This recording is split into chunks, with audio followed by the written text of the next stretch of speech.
The story is Hansel and Gretel, a classic childhood story.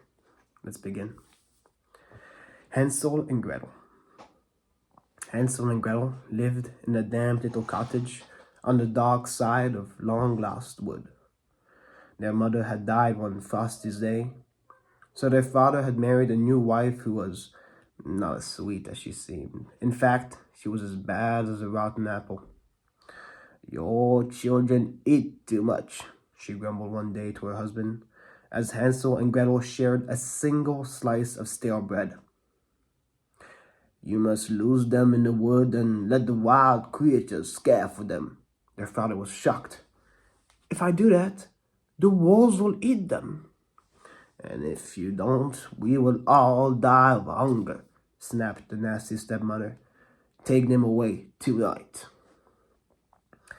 As soon as the first star shone, the children's father led them along tangled pathways onto a crooked tree. "My dears," he groaned, "wait here while I search for firewood." Then away he stumbled, back to his damp little cottage and his cruel wife. Quite soon, wolves began to howl and the children shivered. "We have walked too far," said Gretel. "Our father is lost, and so are we." "Cheer up, little sister," said Hansel with a smile. "I heard of stepmother's horrid plan, so I have marked every twist of the path with a pure white pebble." And there, in the starlight, Gretel saw a line of shining stones. The children followed the white trail, and by sunrise they were safely home. But their stepmother smile was as cold as a winter rain. "Husband," she hissed, "see how your two pests torment me? Tonight you must lose them forever." She gave each child a morsel of stale bread, and when the father led them through long-lost wood, they followed him sadly. After many miles, he mopped his eyes and said, "Wait here, my dears, while I search for ripe blackberries." They knew he would never come back. But when the wolves howled, Hansel smiled and said, "Cheer up, little sister. This time I've scattered a trail of breadcrumbs." Alas, there were no trail to be seen. Hungry birds had stolen every crumb. So the two children slept on a bed of brown leaves, and in their dreams they saw a white dove who circled above them, calling, "Follow me, follow me." When they woke in the misty morning, there was the white dove flirting away. "Let's follow her," said Hansel. "Things can't get any worse." Almost at once, the children saw a wonderful cottage made from gingerbread and sweeties.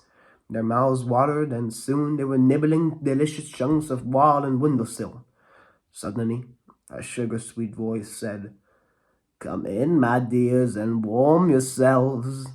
An old lady stood by the door, and the children forgot to be frightened, and in they skipped, and bang went the door, and they were trapped inside a witch's house. Now her voice became as hard as a seaside rock. "Got you," she cackled, locking Hansel inside an iron cage. "Boy, you will grow plump and juicy, and girl, you will be my slave." Poor Hansel. The witch fattened him up until he was as round as a gobstopper, and poor Gretel, she ate nothing but scraps from the cat's saucer.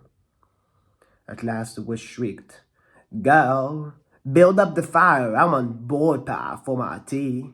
I'm very sorry," said Gretel politely, "but I've never cooked a bull pie before. Do you think the oven is hot enough?" The witch stamped her foot and peered into the oven. "It's hot, hot, hot," she screamed, and no wonder. Gretel had pushed her inside and slammed the door. In moments, Hansel was free. The two children grabbed the witch's treasure and ran aside to find the white dove waiting for them. Of course, she led them home by the shortest way, and when their father saw them, his smile was as warm as the summer sun. And astonishingly, Hansel and Gretel's horrible stepmother had vanished that very day, while all that remained of the wicked witch was one smoky gingerbread biscuit. The end. Usually by now I'm fast asleep, but this was the story of Hansel and Gretel. Have a good night.